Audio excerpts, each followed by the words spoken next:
Hello students, I मैं Aditi. Welcome to Educap services. आज हम बात करने वाले हैं creating an inclusive school subject के बारे में। इससे पहले भी मैंने इस सब्जेक्ट के ऊपर 3 वीडियोस बनाई हुई हैं, तो अगर आपने वो वीडियोस नहीं देखी हैं तो आप हमारी प्लेलिस्ट में जाके चेक कर सकते हैं, जिसमें काफ़ी सारे इंपॉर्टेंट क्वेश्चंस मेंशन्ड हैं जो एग्ज़ाम में ऑलरेडी आए हुए हैं। इस वीडियो में भी मैं वही टॉपिक्स कवर करने वाली हूँ जो आपके MDU CRSU और KUK में आए हुए हैं ऑलरेडी। तो इस वीडियो को एंड तक ज़रूर देखिएगा, और अगर ये आपको वीडियो अच्छी लगी तो इसे लाइक कीजिएगा, प्लस अपने फ्रेंड्स के साथ शेयर भी कर सकते हैं। और कोई भी क्वेरीज वगैरह हो तो आप वीडियो के नीचे कमेंट भी कर सकते हैं। तो चलिए स्टार्ट करते हैं आज की वीडियो। आज की इस वीडियो में हम बात करने वाले हैं RCI एक्ट 1992 की, रिहैबिलिटेशन काउंसिल ऑफ इंडिया। ये जो है क्वेश्चन ऑलरेडी आया हुआ है MDU जून 2019 में, तो काफ़ी इम्पोर्टेंट टॉपिक है ये। तो RCI क्या है? गवर्नमेंट बॉडी है जो बेसिकली रेगुलेट करती है ट्रेनिंग प्रोग्राम्स को या कोर्सेज को, या जो भी टारगेट करते हैं डिसेबल्ड, डिसएडवांटेज्ड, या जो भी स्पेशल एजुकेशन जिन भी कम्युनिटीज़ को रिक्वायर्ड है उन लोगों को। बेसिकली ये ओनली स्टैट्यूटरी काउंसिल है इंडिया के अंदर जो मेंटेन करता है सेंट्रल रिहैबिलिटेशन रजिस्टर को, जिसके अंदर बेसिकली डॉक्यूमेंट्स होते हैं उन सारे क्वालिफाइड प्रोफेशनल्स के जो ऑपरेट करते हैं और डिलीवर करते हैं ट्रेनिंग और एजुकेशनल प्रोग्राम इन टारगेटेड कम्युनिटीज़ को, जो डिसेबल्ड या डिसएडवांटेजेस कम्युनिटी हैं जिनको स्पेशल एजुकेशन चाहिए। उन सब की जो भी क्वालिफाइड प्रोफेशनल्स हैं उन सब की डॉक्यूमेंट की जो मेंटेनेंस है वो इसी काउंसिल द्वारा सेंट्रल रिहैबिलिटेशन रजिस्टर में की जाती है। इसके अंदर 2000 के अंदर रिहैबिलिटेशन काउंसिल ऑफ इंडिया का अमेंडमेंट एक्ट भी आया था 2000 का, और ये बेसिकली नोटिफाइड हुआ था गवर्नमेंट ऑफ इंडिया के द्वारा ही। इसके अंदर भी सारे चेंजेस लाए गए, डिस्कशंस हुई, जो भी हमारी RCI एक्ट थी उसके द्वारा ही। और इस एक्ट को लार्जर एक्ट के नाम द्वारा जाना गया later on, persons with disability equal opportunities protection right and full participation act 1995 के नाम से। ठीक है। इस अब इसके ऑब्जेक्टिव्स क्या है? तो जब भी आपसे 16 मार्क्स में ये क्वेश्चन पूछा जाए तो आपको RCI के बारे में बताना है, प्लस उसके ऑब्जेक्टिव्स क्या हैं उसके बारे में बताना है। तो मिनिमम 4 पेजेस आपको इसके बारे में लिखने ही हैं। तो ऑब्जेक्टिव्स के बारे में बात करते हैं। बेसिकली इसका काम है RCI का रेगुलेट करना ट्रेनिंग पॉलिसीज़ को, प्रोग्राम्स को, जो भी फील्ड है रिहैबिलिटेशन उन लोगों की जिनको भी डिसेबिलिटी है। रिहैबिलिटेशन को हिंदी में पुनर्वास बोलते हैं। तो बेसिकली जो भी डिसेबिलिटी से जुड़े लोग हैं उनके ट्रेनिंग पॉलिसीज़, उनके प्रोग्राम्स को रेगुलेट करने का बेसिक ऑब्जेक्टिव है RCI का। बेसिकली स्टैंडर्डाइजेशन लाना ट्रेनिंग कोर्सेज के अंदर फॉर प्रोफेशनल डीलिंग। एक स्टैंडर्डाइजेशन होगी ट्रेनिंग कोर्सेज में, ताकि जिन भी पर्सन को डिसेबिलिटी है वो प्रोफेशनल डीलिंग इजीली कर पाए। ठीक है। To prescribe minimum standard of education, तो मिनिमम स्टैंडर्ड ऑफ एजुकेशन ज़रूर मीट हो, और ट्रेनिंग हो various category of professional person की, जो भी इस कैटेगरी ऑफ लोगों से डील कर रहे हैं। तो उन जो भी इन लोगों को पढ़ा रहे हैं, जो भी इन लोगों की ट्रेनिंग्स ले रहे हैं, उनको भी काफ़ी ट्रेनिंग्स दी जाए, उन प्रोफेशनल्स को भी जो भी इन डिसेबल्ड लोगों से डील कर रहे हैं। अब रेगुलेट करना स्टैंडर्ड को सारे ट्रेनिंग इंस्टीट्यूशंस में uniformly through out the country. अब ये नहीं हो कि कुछ पार्ट में अच्छे से रेगुलेट हो रहा है, कुछ पार्ट में नहीं हो रहा, तो यूनिफॉर्मली हर जगह ये होना चाहिए throughout the country. To recognise institutions, organisations, universities running master degree, bachelor degree, PG diplomas courses in rehabilitation, तो उन इंस्टीट्यूट्स को, ऑर्गेनाइजेशंस को और यूनिवर्सिटीज़ को रिकग्निशन देना जो भी बैचलर डिग्री निकाल रही है या फिर PG डिप्लोमा या सर्टिफिकेट कोर्सेज निकाल रही है रिहैबिलिटेशन की फील्ड में फॉर द पर्सन जिनको डिसेबिलिटीज़ है। तो अगर आप देखोगे B.Ed भी आपकी स्पेशल एजुकेशन में होती है, तो वो सारी चीज़ें भी अब इम्पोर्टेंट हैं। ठीक है। अब प्रमोट करना रिसर्च, रिहैबिलिटेशन और स्पेशल एजुकेशन में, तो रिसर्च हो ताकि और अच्छे से हम ट्रेनिंग प्रोग्राम्स ऑर्गेनाइज कर पाएँ और जो चैलेंजेस फेस होते हैं स्पेशल एजुकेशन की या रिहैबिलिटेशन के एरिया में, वो सब अच्छे से चैलेंजेस को फेस करके और न्यू उपलब्धियां लाएं ताकि प्रॉब्लम्स कम हो और अच्छे से अच्छी एजुकेशन हम डिसेबल्ड लोगों को भी इम्पार्ट कर पाएँ। ठीक है। सेंट्रल दूसरी चीज़ जो इसका ऑब्जेक्टिव है, सेंट्रल रिहैबिलिटेशन रजिस्टर मेंटेन करना। तो अभी आपको बताया था जो भी प्रोफेशनल ट्रेनिंग्स ले रहे हैं उसकी सारी डॉक्यूमेंटेशन पार्ट उन प्रोफेशनल की, उन लोगों की, वो सब मेंटेन होती है आरसीआई के अंदर, सेंट्रल रिहैबिलिटेशन रजिस्टर के अंदर। कलेक्ट करना रेगुलर इंफॉर्मेशन रेगुलर बेसिस पे on education and training field, जो भी डिसेबिलिटी के ऊपर रेगुलर बेसिस पे इंफॉर्मेशन लाना, जो भी एजुकेशन दे रहे हैं या ट्रेनिंग इस फील्ड में हम दे रहे हैं लोगों को जिनके पास डिसेबिलिटी है, जोन जोन से इंस्टीट्यूट्स ऑफ इंडिया में या अब्रॉड में, तो वो सारी इंफॉर्मेशन को गैदर करते रहना कि कौन कौन से प्रोग्राम्स या कौन कौन सी ट्रेनिंग्स जगह जगह पे दी जा रही है। एनकरेज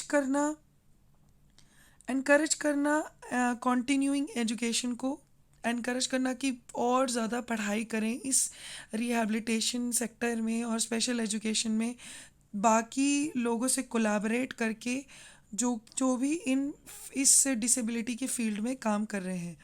रिकॉग्नाइज करना वोकेशनल रिहैबिलिटेशन सेंटर को as a manpower development centre. तो यही सोचना कि वोकेशनल रिहैबिलिटेशन सेंटर का काम है इंसान मैन पावर को डेवलप करने का। ठीक है। रजिस्टर करना वोकेशनल इंस्ट्रक्टर्स और अदर पर्सनल को जो भी वोकेशनल रिहैबिलिटेशन सेंटर में काम कर रहे हैं, तो उनको भी एक अच्छी पहचान देना जो भी इन वोकेशनल रिहैबिलिटेशन सेंटर्स में काम देख कर रहे हैं। रिकग्नाइज करना नेशनल इंस्टीट्यूट्स को, अपेक्स इंस्टीट्यूट्स को, जो on disability as manpower development centres. तो जो भी नेशनल इंस्टीट्यूट्स या जो भी इंस्टीट्यूट्स डिसेबिलिटी से रिलेटेड चीज़ों पे काम कर रहे हैं उन्हें मैन पावर डेवलपमेंट सेंटर्स की तरह देखा जाए कि वो स्किल डेवलप कर रहे हैं, वो एक ह्यूमन डेवलपमेंट की तरफ काम कर रहे हैं, मैन पावर डेवलप कर रहे हैं आगे के लिए। तो वो उसी तरीके से इन इंस्टीट्यूशंस को रिकग्नाइज किया जाए, जाना जाए पूरी कंट्री के अंदर।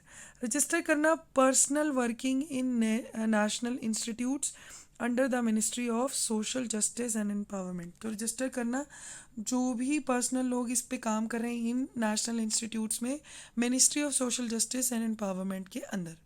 ठीक है। तो ये सारी चीज़ें आप डिस्क्राइब कर सकते हो, अपने वर्ड्स में भी लिख सकते हो, बट ये 14 ऑब्जेक्टिव्स आपको बिल्कुल भी नहीं भूलने, इनको और डिस्क्राइब करेंगे तो और भी अच्छा है। अब बात करते हैं कंपोजिट रीजनल सेंटर CRC। ये भी MDO जून 2019 में आया हुआ है। तो मैंने जो इस क्लास के अंदर टॉपिक्स रखे हैं इस वीडियो के अंदर, बेसिकली वो MDO जून 2019 या पेपर में आए हुए हैं, तो आपको बिल्कुल भी मिस नहीं करने। कंपोजिट रीजनल सेंटर जो है ऑफ पर्सन विद डिसेबिलिटी, ये बेसिकली सेट किए गए थे ministry of social justice and environment government of India के द्वारा। ठीक है। ये नेशनल इंस्टीट्यूट्स हैं, other bodies in different part under the same ministry. तो इसके अंदर काफ़ी सारे नेशनल इंस्टीट्यूट्स आते हैं और बहुत सारी और बॉडीज़ या ऑर्गेनाइजेशंस आती हैं जो डिसेबिलिटी के अंदर काम करती हैं। अब 5 CRC हैं डिफरेंट पार्ट्स ऑफ इंडिया के अंदर। ठीक है। तो 5 CRC ऑलरेडी हैं। CRC बेसिकली अपेक्स इंस्टीट्यूशंस हैं जो बेसिकली काम करेंगे, आपका फंक्शन करेंगे ट्रेनिंग का, रिसर्च का और सर्विसेज प्रोवाइड करेंगे जो भी लोग हैं जिनकी कैसी भी तरीके की डिसेबिलिटी है। तो बेसिकली इस इंस्टीट्यूट का यही, CRC का यही काम है। इसके अलावा CRC बिल्ड करने की कोशिश कर रहा है कैपेसिटीज़ को, प्लस एम्पावर करने की कोशिश कर रहा है उन लोगों को जिनको डिसेबिलिटी है, अपने लॉन्ग टर्म या short term human resource development programme के थ्रू या इंफॉर्मेशन ब्रॉडकास्ट के थ्रू या सर्विस मॉडल्स के थ्रू। तो ये बहुत ही इंपॉर्टेंट फंक्शंस हैं CRC के। इसके अलावा CRC के काफ़ी सारे ऑब्जेक्टिव्स हैं, उसके बारे में बात कर लेते हैं। तो CRC बेसिकली को सर्व करती है as a resource centre for rehabilitation and special education of persons with disability. तो बेसिकली एक तरह का रिसोर्स सेंटर है आपके रिहैबिलिटेशन और स्पेशल एजुकेशन के लिए जिन भी लोगों को डिसेबिलिटी है। और बेसिकली अंडरटेक करती है human resource development by training rehabilitation professionals. तो बेसिकली ह्यूमन रिसोर्स डेवलपमेंट करती है जो भी रिहैबिलिटेशन प्रोफेशनल्स हैं उन्हें ट्रेन करके, विलेज लेवल वर्कर को ट्रेन करके, प्लस मल्टी रिहैबिलिटेशन वर्कर को, और जो भी लोग फंक्शनरीज हैं गवर्नमेंट की या नॉन गवर्नमेंट सेक्टर्स की जिनको भी सर्विसेज प्रोवाइड करनी है, जिन भी पर्सन के पास डिसेबिलिटी है उनको, तो वो सारी ट्रेनिंग और डेवलपमेंट का काम सीआरसी करते हैं। ये अंडरटेक करती है पब्लिक एजुकेशन प्रोग्राम जो क्रिएट करता है अवेयरनेस कम्युनिटी में भी और पेरेंट्स के अंदर भी कि ये डिसेबिलिटी है, इसको कैसे फाइट करना है, कैसे ओवरकम करना है। वो सारे एजुकेशन प्रोग्राम सीआरसी ही द्वारा किए जाते हैं। अंडरटेक करती है डिज़ाइनिंग को, फैब्रिकेशन को और फिटमेंट, एड्स और अप्लाइंसेस जो भी चाहिए वो सब चीज़ें, designing, fabrication, fitments of aids and appliances, वो भी सब सीआरसी के अंदर ही होता है। इसके अलावा अंडरटेक करती है service of education, skill development leading to enhancement opportunity. तो स्किल डेवलपमेंट पे फोकस किया जाता है, एजुकेशन पे फोकस किया जाता है ताकि जो एम्प्लॉयमेंट अपॉर्चुनिटीज़ हैं वो बढ़े और जो कम्युनिकेशन है रिक्रिएशन का और इंटीग्रेशन जो है सोसाइटी में वो बढ़े। इन डिसेबल्ड कम्युनिटी वाले लोगों को, डिसेबल्ड लोगों को अलग ना माना जाए, सोसाइटी के साथ इंटीग्रेट होकर काम करे और इनको भी इक्वल अपॉर्चुनिटीज़ मिले एम्प्लॉयमेंट की। तो सीआरसी का मेन फोकस इसी पे ही आता है और यही उसका ऑब्जेक्टिव भी है। अंडरटेक करना research and development with specific reference to diverse needs of people with disability. तो रिसर्च और डेवलपमेंट के एरिया में काम करना ताकि डिसेबल्ड लोगों की क्या क्या प्रॉब्लम्स हैं और अलग अलग डिसेबिलिटी वाले लोगों को, उनकी नेचर को, उनकी सीवियरिटी को और उन किस रीजन में कहाँ पे ज़्यादा है, उन सब पे फोकस करके रिसर्च और डेवलपमेंट पे काम करना। डेवलप करना स्ट्रैटेजीज़ को ताकि रिहैबिलिटेशन सर्विसेज जो हैं वो सूटेबली हर रीजन में, हर सोशल कल्चरल बैकग्राउंड में ईज़िली अवेलेबल हो, डिलीवर हो जाए। ग्रोथ ऑफ सर्विसेज हो, प्लस इसको स्टिमुलेट करना, इसको ईज़िली अवेलेबल कराना और सपोर्ट करना वॉलेंट्री ऑर्गेनाइजेशंस को, पेरेंट्स को और सेल्फ हेल्प ग्रुप्स को भी। तो जो इस एरिया में काम करना चाहते हैं उन सबको इनकरेज करना और उन सारी वॉलेंट्री ऑर्गेनाइजेशंस को सपोर्ट करने का काम भी सीआरसी के अंदर आता है। बेसिकली इस्टेब्लिश करना लिंकेज आपके एग्जिस्टिंग मेडिकल, एजुकेशनल और एम्प्लॉयमेंट सर्विसेज में, following the principles of community based rehabilitation, offer extension services in rural areas.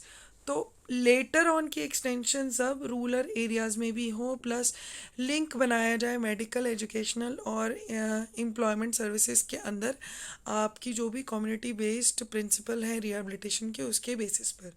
ठीक है, ये सीआरसी के बारे में बात की है। अब हम बात करते हैं डीडीआरसी के बारे में, डिस्ट्रिक्ट डिसेबिलिटी रिहैबिलिटेशन सेंटर।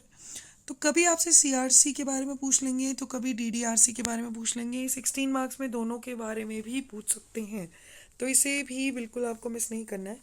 ये डीडीआरसी का initiative ministry of social justice and empowerment ने लिया था, गवर्नमेंट ऑफ इंडिया की, ताकि जो डिसेबिलिटी वाले लोग हैं रूरल एरियाज़ में उनको बहुत अच्छे से सर्विसेज प्रोवाइड हो पाए। ठीक है, ये जो यूनिट ऑफ ग्रुप है रिहैबिलिटेशन प्रोफेशंस का, वो सर्विसेज प्रोवाइड करती हैं, लाइक आइडेंटिफाई करेंगी कि किन लोगों को डिसेबिलिटी है, फिर उसके बारे में अवेयरनेस डालना, अर्ली डिटेक्शन करना कि अगर अर्ली डिटेक्शन हो कि कोई भी डिसेबिलिटी है उसे वो ठीक हो सकती है तो उस पर फोकस करना, प्लस इंटरवेंशन करना और प्रोविजंस डालना, फिटमेंट करना, फॉलोअप्स लेना, डिवाइसेस के जो भी आपने थेरेपेटिक सर्विसेज प्रोवाइड करी थी जैसे स्पीच थेरेपी, फिजियोथेरेपी, उन सब के ऊपर फॉलोअप्स लेना कि कितनी वो यूज़फुल है, कितनी नहीं है, और ये सब हर जगह रूरल एरियाज़ में प्रोवाइड करना। इन्हीं सब की फैसिलिटेशन के ऊपर काम किया जाता है। फैसिलिटी स्टेशन देना डिसेबिलिटी सर्टिफिकेट्स में, बस पासेस में, प्लस बाकी सारे कंसेशंस मिलना और बाकी सारी फैसिलिटीज़ मिलना जो भी लोगों के पास डिसेबिलिटी है, जो भी डिसएडवांटेज्ड ग्रुप है। टीडीआरसी बेसिकली एक जॉइंट वेंचर है स्टेट और सेंटर गवर्नमेंट का, दोनों मिलके इसमें काम करते हैं। सेंटर गवर्नमेंट बेसिकली इस्टेब्लिश करेगी, प्लस इनिशियल ईयर्स में फंड्स प्रोवाइड करेगी मैन पावर के लिए, जो भी इक्विपमेंट्स चाहिए, कोऑर्डिनेशन चाहिए, उसके ऊपर फोकस करेगी। और इसके अलावा स्टेट गवर्नमेंट जो है वो रेंट फ्री जगहें प्रोवाइड करेगी, कनेक्टेड बिल्डिंग्स प्रोवाइड करेगी, basic infrastructure, furniture, monitoring, coordination जैसी एक्टिविटीज़ अपनी डिस्ट्रिक्ट मैनेजमेंट टीम के थ्रू करेंगी, जो कि डिस्ट्रिक्ट कलेक्टर के अंडर आती हैं और वो ही आइडेंटिफाई करेंगी कि कैसे कौन सी एजेंसी इन सब लोगों पे काम करेगी।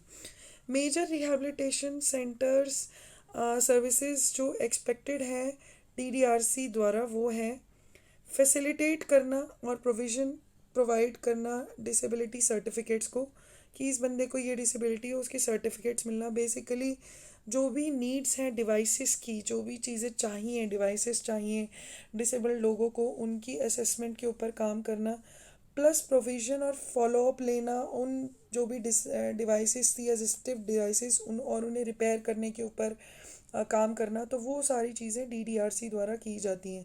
अब जो स्पीच थेरेपी है, फिजियोथेरेपी है, मोबिलिटी इंस्ट्रक्शन है, इनकी ये सारी सर्विसेज भी डीडीआरसी द्वारा प्रोवाइड की जाती हैं। प्रमोशन करना बैरियर फ्री एनवायरनमेंट, तो जिन लोगों के पास डिसेबिलिटी है उनको एनवायरनमेंट में कोई भी बाधा नहीं आए, वो अच्छे से पढ़ पाएँ, सारी चीज़ें उनको इजीली अवेलेबल हो, यही एनवायरनमेंट बनाने के लिए फोकस करता है डीडीआरसी। यही सर्विसेज उसे प्रोवाइड करनी है। एनकरेज करना और एनहांस करना prevention of disability, early detection और इंटरवेंशन के थ्रू। तो बेसिकली पहले ही कोशिश करना कि बीमारी होने से पहले या होने वाली है या कौन सी स्टेज पे है, अर्ली से अर्ली स्टेज पे वो डिटेक्ट हो ताकि वो क्योर हो पाए, प्लस वो प्रिवेंट हो पाए। तो ऑब्वियसली बाद में जानने के बाद किसी चीज़ पे काम करना, डिसेबिलिटी होने से पहले ही हम ऐसे मेजर्स लें कि डिसेबिलिटी हो ही ना, या अगर हो भी गई है तो अर्ली स्टेज पे ही डिटेक्ट होके ख़त्म हो जाए। तो इन सब चीज़ों पे काम करने का मेजर फोकस है डीडीआरसी द्वारा। और प्रोवाइड करना सपोर्टिव और कॉम्प्लीमेंट्री सर्विसेज जो कि प्रमोट करे एजुकेशन को, प्लस वोकेशनल ट्रेनिंग और एम्प्लॉयमेंट को प्रमोट करे जिन भी लोगों को डिसेबिलिटी है उन लोगों की, प्लस ओरिएंटेशन ट्रेनिंग देना टीचर को, कम्युनिटीज़ को, फैमिलीज़ को, और ट्रेनिंग प्रोग्राम पीडब्ल्यूडीज़ को देना ताकि अर्ली मोटिवेशन रहे और वो एजुकेशन अच्छे से ले पाएँ, वोकेशनल ट्रेनिंग और एम्प्लॉयमेंट की तरफ बढ़ पाएँ। आइडेंटिफाई करना suitable vocations for the persons with disabilities, तो जो भी जिन भी लोगों को डिसेबिलिटी है उनके लिए कौन सा कोर्स सूटेबल है, वो सब चीज़ों को आइडेंटिफाई करना और कौन से लोकल रिसोर्सेज अवेलेबल हैं उसी के हिसाब से वोकेशनल ट्रेनिंग्स को डिज़ाइन करना। इसके अलावा प्रोवाइड करना वोकेशनल ट्रेनिंग और आइडेंटिफाई करना सूटेबल जॉब्स ताकि वो इकोनॉमिकली इंडिपेंडेंट बन पाए, किसी भी इंसान के लिए पैसों के लिए निर्भर ना हो। प्री स्कूल और पेरेंट इन्फेंट प्रोग्राम्स को भी डालना ताकि वो जिनके भी लोगों को बच्चों को डिसेबिलिटी है वो सब समझ पाए कि कैसे इस डिसेबिलिटी से डील करना है और अपने बच्चों को कैसे इनकरेज करना है, मोटिवेट करना है एक फ्रूटफुल लिविंग के लिए। ठीक है। रेफरल सर्विसेज प्रोवाइड करना एग्जिस्टिंग एजुकेशनल और ट्रेनिंग और वोकेशनल इंस्टीट्यूट को, तो रेफरेंसेस के थ्रू जो भी इनमें आना चाहें वो इजीली आ पाए, कोई दिक्कत ना हो। तो अब बात करते हैं सैलनमैन का स्टेटमेंट के बारे में। ये बेसिकली इसके अंदर 300 पार्टिसिपेंट्स थे, रिप्रेजेंट कर रहे थे 92 गवर्नमेंट्स को, और 25 इंटरनेशनल ऑर्गेनाइजेशन थी जो सैलनमैन का स्पेन में जून 1994 में मिले थे, और उनका एम था कि एजुकेशन जो हो वो सभी लोगों को मिले और प्रमोट करना था बेसिकली इंक्लूसिव एजुकेशन को, ताकि ताकि जो एजुकेशन है वो हर तरीके के बच्चों को सर्व करें, ना कि एक पर्टिकुलर कम्युनिटी को। तो जिनकी भी स्पेशल एजुकेशन की नीड्स हैं उनको भी इंक्लूसिव एजुकेशन, उन लोगों को भी सेम ही स्कूल में एक ही तरीके की एजुकेशन मिले। तो ये जो कॉन्फ्रेंस थी इसके अंदर बेसिकली दो ही चीज़ें डिस्कस हुई थी कि इस स्टेटमेंट ने क्या कहा और क्या इस स्टेटमेंट ने क्या बोला, और प्लस इसने गवर्नमेंट से क्या मांगा कि क्या करना चाहिए गवर्नमेंट को। तो इसने बोला सैलमैन का स्टेटमेंट सेज कि हर चाइल्ड के पास फंडामेंटल राइट होना चाहिए एजुकेशन का, कि चाहे वो डिसेबिलिटी का है या विदाउट डिसेबिलिटी का है, सबको पढ़ाई लिखाई का राइट मिलना चाहिए, ये उसका फंडामेंटल राइट होना चाहिए। हर बच्चे की एक यूनिक कैरेक्टरिस्टिक्स है, एबिलिटी है, प्लस लर्निंग नीड्स हैं, तो उसको फुलफ़िल करना इम्पॉर्टेंट है, उसको रिकॉग्नाइज करना इम्पॉर्टेंट है। एजुकेशन जो सर्विसेज होनी चाहिए वो इन सब डाइवर्स नीड्स को, कैरेक्टरिस्टिक्स को ध्यान में रख के ही होनी चाहिए। जिनको भी स्पेशल एजुकेशन की नीड है उन्हें भी रेगुलर स्कूल का एक्सेस होना चाहिए, ये नहीं कि उनके लिए बस स्पेशल स्कूल्स ही बनाए गए हैं। तो नॉर्मल स्कूल्स में भी वो बच्चे जिनको भी स्पेशल एजुकेशन चाहिए वो जाके अच्छे से पढ़ सकें। ठीक है। रेगुलर स्कूल्स जो हैं इंक्लूसिव ओरिएंटेशन के ऊपर काम करते हैं, वो बेसिकली प्रिवेंट करते हैं डिस्क्रिमिनेशन एटीट्यूड को, प्लस बिल्ड अप करते हैं इंक्लूसिव सोसाइटी को। तो जो भी लोग डिसेबल्ड लोगों को अलग कैटेगरी में कंसिडर करते हैं, तो अगर हम इंक्लूसिव एजुकेशन पे फोकस करेंगे तो ये जो डिस्क्रिमिनेशन इन डिसेबल्ड लोगों के साथ हो रहा है वो नहीं होगा। तो यही रेगुलर स्कूल का फोकस होना चाहिए। ठीक है। तो ये जो स्कूल्स हैं इन्हें प्रोवाइड करने चाहिए effective education majority of children को, और इम्प्रूव करना चाहिए एफिशिएंसी में, प्लस कॉस्टली नहीं होने चाहिए, कॉस्ट वाइज इफ़ेक्टिव होने चाहिए। अब इसने गवर्नमेंट से क्या मांगा, इस सैलमैन का स्टेटमेंट ने गवर्नमेंट से बोला क्या हाईएस्ट प्रायोरिटी दो एजुकेशन सिस्टम को इंक्लूसिव बनाने के लिए, जो डिसेबल्ड लोगों को भी कंसिडर करे, और रेगुलर स्कूल्स में स्पेशल एजुकेशन वाले बच्चे भी पढ़ पाएँ। डेवलप करें डिमॉन्स्ट्रेशन प्रोजेक्ट्स को, प्लस अडॉप्ट करें प्रिंसिपल ऑफ इंक्लूसिव एजुकेशन को as a matter of law और पॉलिसी। तो पॉलिसी की तरह देखें कि ये प्रिंसिपल ऑफ इंक्लूसिव एजुकेशन बहुत ही ज़्यादा इम्पोर्टेंट है और इसी को ही हमें एज अ लॉ या पॉलिसी फॉलो करना है। एनकरेज करें एक्सचेंजेस कंट्रीज़ के बीच में, जो भी उनके एक्सपीरियंसेस हैं इंक्लूसिव एजुकेशन से रिलेटेड, प्लस सेटअप करें प्लान्स को, मॉनिटर करें, इवैल्यूएट करें अपने एजुकेशन प्रोविजंस को, जो भी चिल्ड्रन और अडल्ट्स के लिए हैं उन्हें। इन्वेस्ट करें अर्ली आइडेंटिफिकेशन और इंटरवेंशन स्ट्रैटेजीज़ में, तो जो भी डिसेबिलिटीज़ वाली अर्ली आइडेंटिफिकेशन हो, जो भी उनकी नीड्स हैं उन बच्चों की, वो सारी स्ट्रैटेजीज़ को आइडेंटिफाई करना और बनाना, उन पे फोकस करें, इन्वेस्ट करें वोकेशनल एस्पेक्ट के पे भी, कि उनके अंदर स्किल डेवलप हो। जो भी बच्चे हैं डिसेबल्ड, और इंक्लूसिव एजुकेशन में वोकेशनल कोर्सेज को ज़रूर डालें ताकि स्किल डेवलपमेंट पे फोकस और वो इकोनॉमिकली इंडिपेंडेंट बन पाए। एनकरेज करें और इजी पार्टिसिपेशन रखें पेरेंट्स का भी और ऑर्गेनाइजेशंस का भी, जो भी डिसेबल्ड लोगों की हैं, और मेक श्योर करें कि एडुकेट टीचर एजुकेशन प्रोग्राम्स हैं, तो टीचर भी उस तरीके से एजुकेशन वाइज स्ट्रॉन्ग होना चाहिए, नॉलेज उसकी ऐसी ही होनी चाहिए, उसको कैसे कैसे पढ़ाना है उसको सब पता होना चाहिए एक इंक्लूसिव स्कूल के अंदर। तो आज की इस वीडियो में हम यही सारे टॉपिक्स कवर करने वाले हैं। आगे की वीडियो इसमें भी मैं काफ़ी सारे टॉपिक्स कवर करूँगी, तो अपकमिंग वीडियोस मिस ना हो इसलिए चैनल को सब्सक्राइब ज़रूर कीजिएगा। प्लस ये वीडियो अच्छी लगी तो इसे लाइक भी कर सकते हैं, प्लस अपने फ्रेंड्स के साथ भी शेयर कर सकते हैं। आज के लिए इतना ही। Thank you very much.